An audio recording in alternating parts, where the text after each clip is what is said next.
एक बार की बात है, एक गांव में लोग एक भूत के खौफ से बहुत ज्यादा त्रस्त थे। सब लोग रात को सो रहे थे कि एकदम से मोहन के घर से चिल्लाने की आवाजें आने लगीं और गांव के सभी लोग धीरे धीरे उसके घर के पास इकट्ठे हो गए।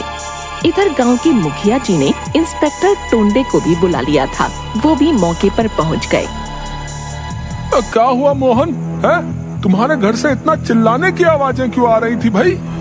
ऐसा साला डाका डाला है, इंस्पेक्टर टोंडे के एरिया में डाका। मोहन भैया आठ चिंता नहीं, साला छोड़ेगा नहीं चोर को। तनिक पूरा घटनाक्रम बताइए। क्या बताऊं भैया, बेटी की शादी के लिए कुछ पैसे जमा कर रहा था, लेकिन वो भूत आज हमारे घर आया और सब सामान और पैसा चोरी करके ले गया। अब मैं क्या करूंगा? मेरी बेटी की शादी कैसे होगी? मेरा तो सब लूट गया भैया, हम तो बर्बाद हो गए। लोगों ने उसे सांत्वना दी। भैया सब ठीक हो जाएगा, है ऊपर वाला सब ठीक करेगा भैया। है भूत? अरे दादा, हमको साला भूत से बहुत डर लगता है। बाकी वो भूतवा हमारे चंगुल से बचेगा नहीं। अब धर दबोचेंगे उसको हम। हाँ बता रहे। अगले दिन राजू के घर से ऐसे ही चीखने की आवाजें आने लगी। गांव के सब लोग फिर इकट्ठे हो गए, गांव वाले डरते हुए। क्या हुआ राजू भाई? क्या बताऊं दादा, आज फिर वो भूत आया और हमारे घर से सब सामान और रुपए ले गया। बेटे को गांव से बाहर शहर पढ़ने के लिए एक पाई जमा की थी। अब मेरा बेटा कैसे पढ़ पाएगा दादा? लोगों ने उसे भी काफी सांत्वना दी। इंस्पेक्टर टोंडे भी आए और बहुत परेशान होते हुए मुखिया जी से बोले। अरे मुखिया जी, अब कोई तो रास्ता खोजिए। हैं? कैसे हम उस भूत को पकड़े, बताइए तो सही। गांव के बूढ़े मुखिया जी ने कहा, बेटा सब ठीक हो जाएगा, परेशान मत हो तुम। कहकर चिंतित होते हुए वो भी घर की ओर निकल लिए। वो भूत अब हर रात गांव में चोरी किया करता था। एक तो लोगों को भूत का खौफ था, ऊपर से चोरी का डर अलग सताने लगा था। अगले दिन फिर अब राधा के घर में भूत आया और राधा के बचाए हुए पाई भी ले गया। राधा बेचारी तो सदमे से बेहोश ही हो गई। गांव वालों ने उसे जगाया और पानी पिलाया। सीता ने पूछा, अब तुम ठीक हो क्या राधा? राधा बस रोने लगी और कुछ भी नहीं कह पाई, बस रोए जा रही थी। थोड़ी देर बाद उसने कहा, सीता, अब मेरी माँ की आंखों का ऑपरेशन कैसे होगा? जो भी मैंने बचाया था वो सब चला गया। इतना कहते कहते वो फिर रोने लगी। अब ऐसी घटनाएं आए दिन होने लगी थीं। इधर लोग धीरे धीरे उस गांव को छोड़कर जाने लगे।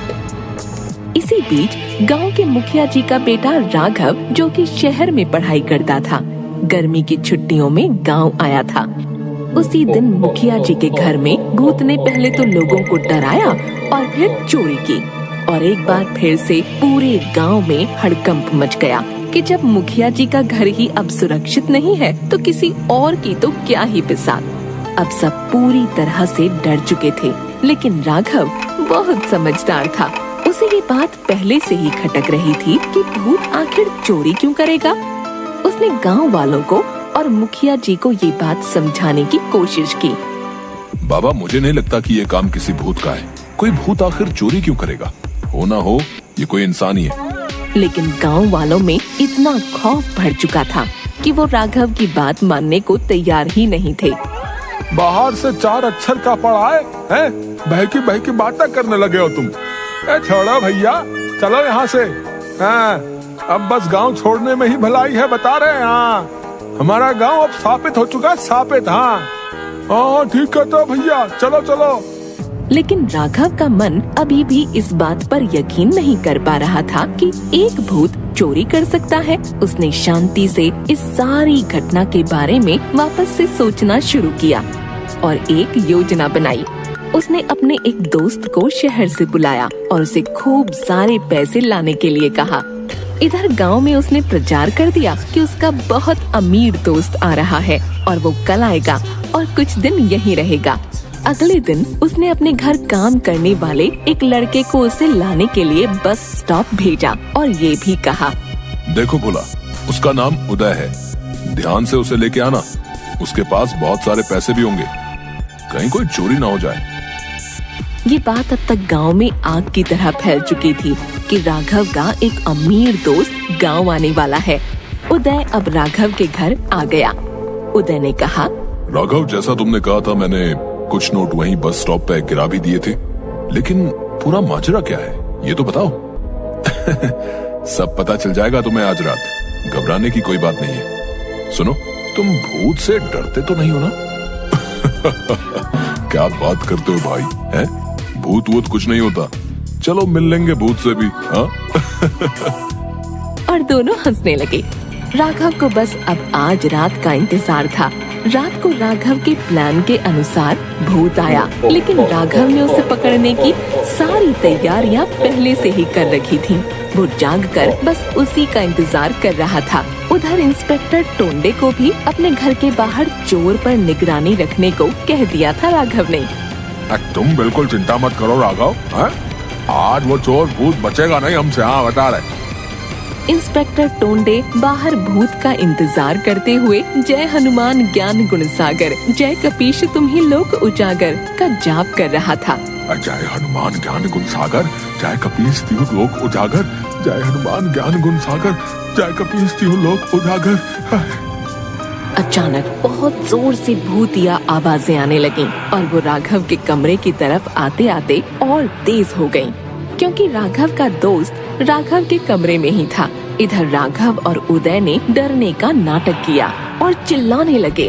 अब एकदम से किसी इंसान के चिल्लाने की आवाजें आने लगीं। अरे मर गया, अरे कोई तो बचाओ, अरे मर गया, अरे हाय मेरा पैर, अरे बचाओ रे। तभी राघव ने रूम की लाइट्स ऑन की और भूत का पैर चूहे पकड़ने वाले ट्रैप में फंस चुका था और वो जोर जोर से चिल्ला रहा था। इधर राघव और उदय हंस रहे थे। उधर पूरे गांव के लोग भूतिया आवाजें सुनकर वहां इकट्ठे हो चुके थे और सभी भूत को चिल्लाते हुए देखकर हैरान थे। तब राघव ने उस भूत के ऊपर पानी भरी हुई बाल्टी से एक बाल्टी पानी फेंका और भूत अपने असली रूप में आ गया। वो और कोई नहीं बल्कि गांव का सबसे बड़ा चोर गुड्डन निकला। मुझे माफ कर दो मालिक, है अब ऐसी गलती नहीं करूंगा, अब मैं कभी किसी को नहीं डराऊंगा, मैं कभी चोरी नहीं करूंगा, सबका पैसा वापस कर दूंगा, मुझे छोड़ दो, मुझे बख्श दो, मारो मत मारो। चोर बहुत गिड़गिड़ाने लगा, लेकिन गांव वालों ने उसकी एक न सुनी और उसे खूब पीटा। इधर राघव ने इंस्पेक्टर टोंडे को भी अंदर बुलाया। बोले थे ना, हमारे चंगुल से बचना नामुमकिन है, हैं? आओ अब जेल की हवा खाओ, सब भूत उतार देंगे आज हम तुम्हारा। रे चोर से जब इंस्पेक्टर टोंडे ने पूछा कि वो ऐसा कैसे करता था, तो चोर ने कहा, साहब मुझे एक पाउडर हाथ लग गया था जिससे कोई भी इंसान अदृश्य हो सकता था और बस मैंने उसी का फायदा उठाया और चोरी करने लगा। चलो अब हम गायब करते हैं तुमको, चलो। और इस तरह राघव की सूझबूझ से भूत चोर पकड़ा गया और गांव के लोग अब वापस खुशी खुशी रहने लगे। चोर ने जहाँ जहाँ पैसे छुपाए थे सबका पता बता दिया और सबके पैसे भी वापस मिल चुके थे।